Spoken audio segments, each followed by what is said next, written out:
Today we are talking EDC knives. These are the knives that you're going to have on your person as you go about your business. There's a whole lot of different options out there, and we're going to be talking a little bit about philosophy of use, what some options that you might want to consider, and some other considerations to keep in mind. Anyway, let's get into it. Hey, welcome back to the One Row. My name is David, and today we're diving into EDC knives. Basically, there's a whole lot of options when it comes out there, from basic folders to assisted folders to out the front, switchblades, whatever you want, butterfly knives, fixed blades. There's all kinds of different options out there. But when it comes to what you carry on your person every day, there are a lot of things that you want to consider. Today, we're going to be talking about what those things are. And here are some options that I've purchased. These are knives that I have, that I carry. Some I just got for this video. It was a good excuse for me to buy some knives, if you know what I'm saying. I didn't have an out the front, an OTF knife, and I kind of needed one because I had to make this video, and so I bought an OTF knife, and they're really expensive, and oh darn, had to do it for the video.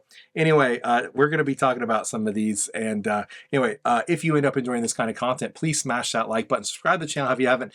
Thank you so much to our Patreon community for your continued support. It is you who make these kinds of videos possible. If you want to consider joining our Patreon community, go to patreon.com/theonerow. Some things that you're going to want to consider when you're talking about an everyday carry pocket knife.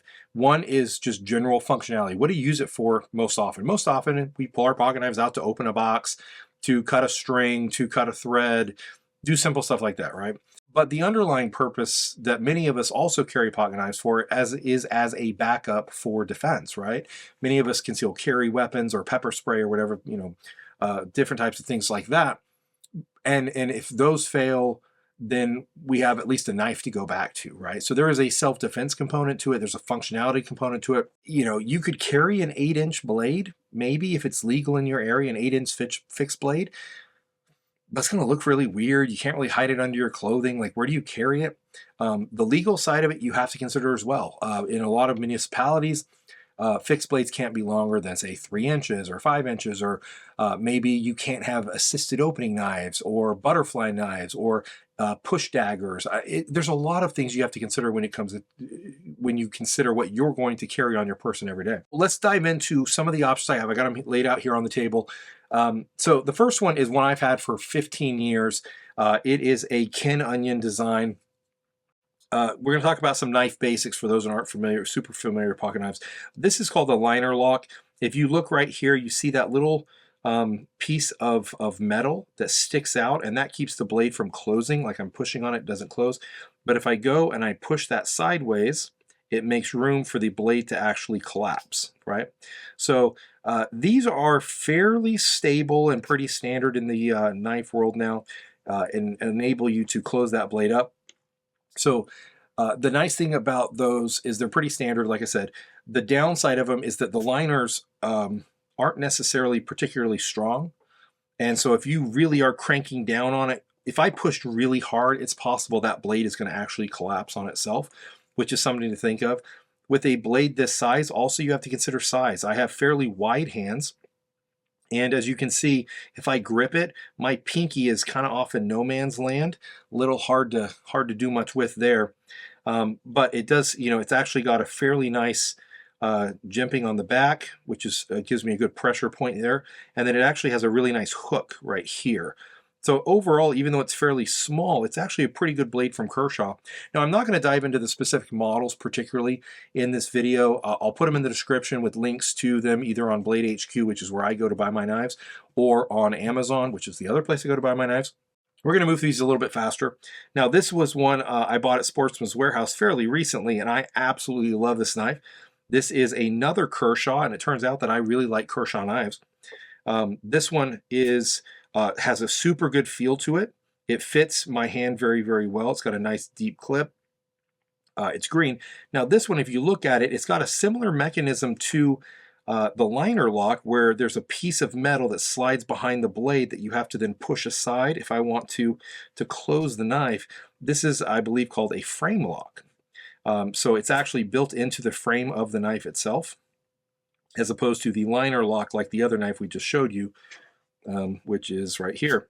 So here is just a little bit of a liner piece that slides in, and this one is a frame, and you can tell based on the size This one is much thicker than this one. So if I were to push on this one, I would have a lot more confidence that this one is not going to collapse on my fingers on accident than this one. Now, I will say I have never had a liner lock collapse on me and cut me. I have beat on some liner locks and have them fail. I had an Ontario rat knife. It was a full-size rat that did fail on me, but I was literally, beating on it to death. So I was literally testing the strength of it. But this liner lock from Kershaw is very nice. I like the blade geometry. It feels really good in the hand. Even though it's very straight and it's not grippy, it's very slippery actually. I love the way it sits in my pocket, and that's probably the thing I like best about it. Here is another one, or actually this is the first one I'm showing you from Civivi. This is one my wife bought me for my birthday. Yes, I do love my wife. She's amazing. She buys great gifts. I believe it's one of the Elementums. It's got a Damascus steel to it. It's a beautiful knife. I absolutely love the way this knife looks. The problem is it's got this button. Let me talk about this button. So it will not open without pushing the button. There is no flipper on this one, so I can't speed open it. And I have to push the button to release the blade, right, and open it up. So it's hard to really open in a panic situation if I'm trying to pull this out fast.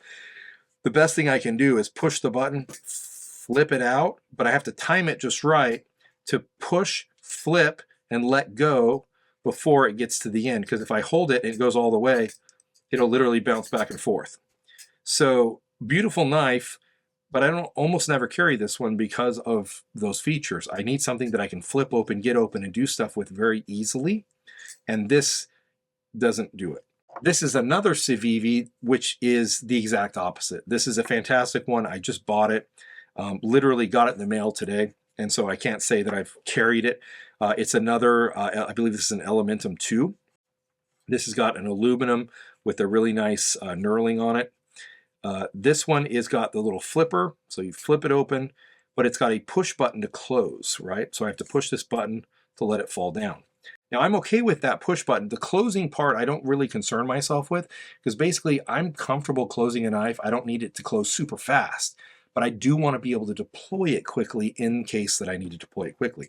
So this is one of those same type of things like the some of the others where there's like a little bit of a, you push the flipper on the back, you get to a point, and after that, the knife will take ownership of opening it the rest of the way. Come on, is it going to do it? Come on, Civivi, help me out here. You're making me look bad on video. Okay, maybe not. So this doesn't have any kind of spring assist to it, but it's very easy to put enough torque on it, on the little flipper, to make it open all the way up. It's just super natural. So whereas this one had a little bit of that, you open it to a point, and then after that point, the knife takes over. This one doesn't have that. I can literally, there's no assist to it. But again, the flipper mechanism by itself is super easy to deploy. Now this one's a little different. This is a Boker. It's a Kalashnikov, automatic Kalashnikov. Now there's a button on this one as well, like you can see here. You push the button, the knife opens. Now it's a very, very proactive assist on this thing. And when I close it, I'm actually fighting against it. So it very much wants to spring open, as you can see there. So the nice part about that is I do not have to worry if I need to pull this thing out of my pocket and deploy it quickly. It wants to open up. The other nice part about this from a defensive standpoint is it has a very active scallop handle. The texture is kind of plasticky, which I don't love, but it does have some nice jimping up here to get a good bearing on the knife. But it does actually, because of the finger grooves in the scalloping, it's super, super stable in the hand, which in a defensive thing, if you're having to, do some knife work, if you know what I'm saying, it is very, I don't know, I feel very confident with the finger grooves on this thing, of having a good grip on this.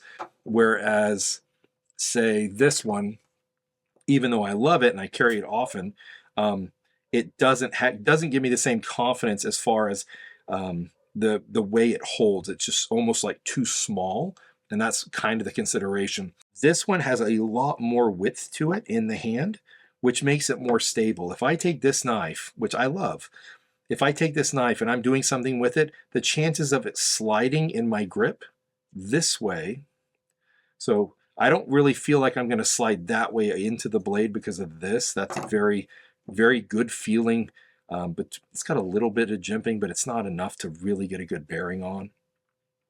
But like again, if I were pushing down on it, I don't feel like I'm going to cut my fingers with down with that pressure forward toward the blade. But I do not feel confident that I'm going to have this torque action to the sides.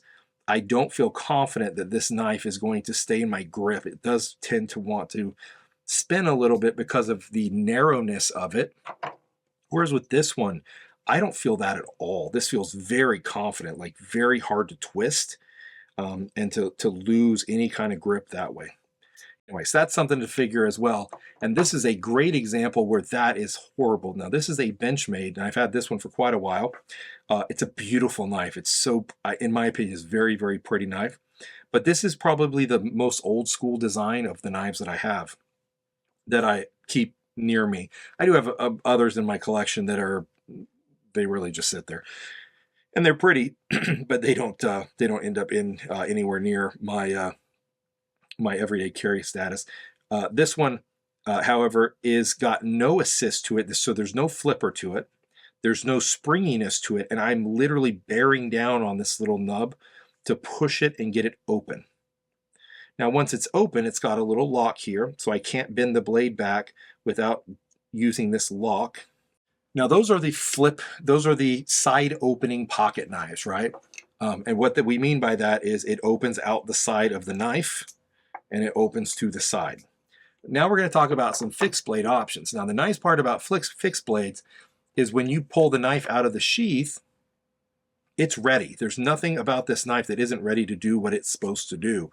I don't have to flip it. There's no mechanical, there's no screws that might fail. There's no spring assist that might fail. There's no buttons. Literally all I have to do is pull. Now, what that means is that wherever I have this mounted, the sheath mounted, it actually has to retain its position so I can pull it. So if I put this on a pair of gym shorts, for example, and there's no positive traction for the sheath to hold on to, when I pull and the whole thing comes off, I can't really do anything, right? So you got to make sure with a fixed blade that you can actually deploy it properly. Now, this particular SOG, full tang, very inexpensive knife, great for this kind of purpose. I think it's 1.9 inch blade or 2.1 inch blade, something like that. I really like this knife. It's got a really nice jimping here on the top, very, very grip, very aggressive. It has the finger scalloping, which gives you a very positive. Downside is the blade is very short. Now, I end up with a 2-inch blade here, Civivi Elementum 2, right?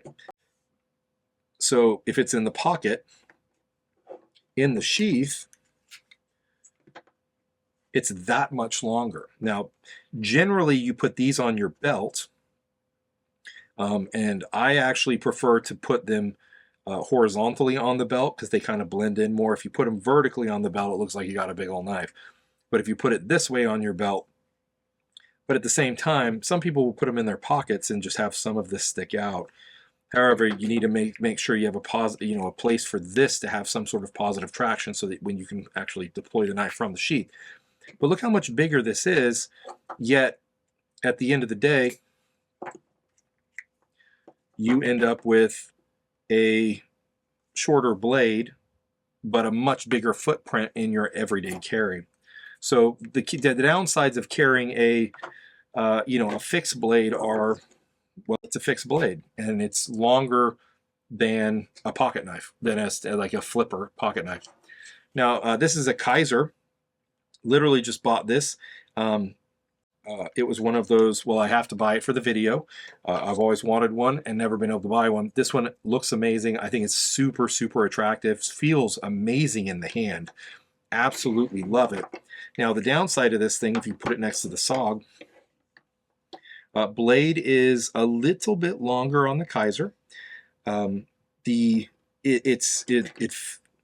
It feels more natural for if I were doing like fine kind of work, but this feels better in the I'm in a panic situation. So it's kind of hit or miss. I love the wood on this one. Feels super good. It looks amazing. I just love the way this thing is. I'm not sure how much I'll carry it though. This does have a clip on here so that it can clip. It doesn't have something to go horizontal though, so it has to go vertical.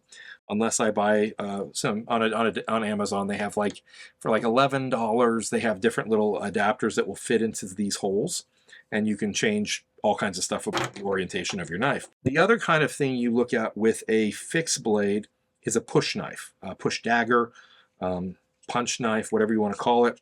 This one is a cold steel. I'll tell you, as soon as I got this thing out of the box, the first thing I did was stab the box multiple times, and it was super fun. Childish, I know, but still super fun. Now, these are not legal in every municipality. It is something to consider that you may not be able to carry. This has got a very specific purpose, and it's really good at it, which is punching. That's how I punch because I'm a boxer. Anyway, but you can punch and it does its job. This, you can do the same thing, but it's not as natural of a motion, right?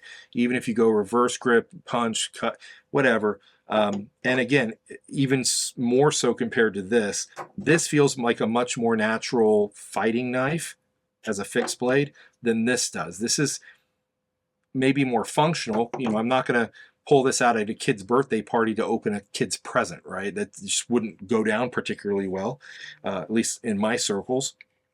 However, when it comes to a self-defense knife, this is hard to beat, to be honest. I can't think of a much better knife that I wouldn't want. Now, this does have, that I wouldn't want on my belt or whatever. This does have a vertical belt clip, but it does have the adapter holes and whatnot, so you can go on Amazon or wherever and buy different adapters so that you can put it horizontal, because that's where I'd want to carry it, would be horizontal on my waist so that I could pull it out, do what I needed to do. And I keep holding it like this, but it's more like this. But I could grab it, pull it out, defend whatever I needed to do, cut the envelope open, if you know what I'm saying. Last but not least is a newer type of blade that has become very popular of late, and it's an out the front knife. And the way that it works, instead of being a side deployed knife where you flip it open and this blade pops out, it actually goes out the front. So it's called an OTF knife. The nice part about this is that they're very easy and quick to deploy, right? And retract. I love this thing already. I just got it today. So I don't have experience carrying it. I'm not a super big fan of this clip. This clip seems very, very minimalistic and does not instill a lot of confidence. Look at the Civivi next to it. It's much bigger. And the Kershaw, this old school Kershaw clip is just a tank compared to this little thing. The downside of this OTF knife is that it's crazy expensive. This was a very, very expensive knife, most expensive knife on the table by far, but it has a very interesting set of features that you might want to consider if you're particularly worried about quick deployment, right? This is much faster than, if I pull this out of my pocket, reach in, pull it out of my pocket, I can get this thing ready to do its business much, much faster than even this Boker automatic.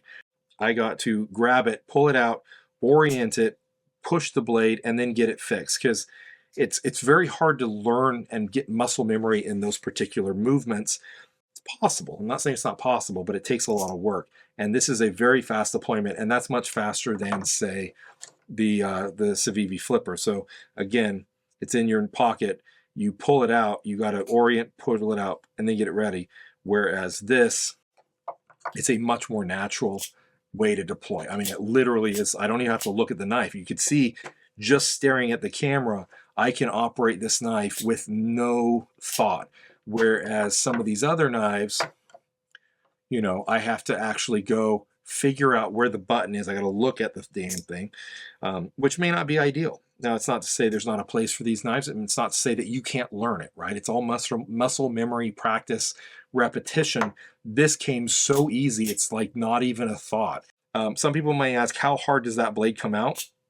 I pushed this up against cardboard box when I got it. It would probably draw blood. It's not going to stab through your hand. It's not going to do that. Basically, if there's a little bit of pressure, it pops off the track. You just pull it back on the track, but it doesn't do what you think it's going to do. Like, the force coming out is not that strong. There's not as much mass on this blade as you might think. Now, from a working knife standpoint, this wants to rotate in my hand. Like, I mean, it's fairly, you think it's fairly wide, but it's also fairly thick compared to some of these other ones. These are just some of the things that you want to consider when you're looking at pocket knives. One is speed of deployment. How fast can you pull it out of your pocket, orient it, and deploy it? How strong is the locking mechanism if it's a folding blade? How strong is that going to be? Is that going to actually fail on you if you're bearing down on it from the other side, or doing, you're really getting into it? Is it going to collapse on you? Other things are the complications related to how to open and close that blade. Are there buttons or levers or liner locks or frame locks that you have to consider? And then, other things are like the difference between these two, right? Where this is such a manual process to get it all the way open.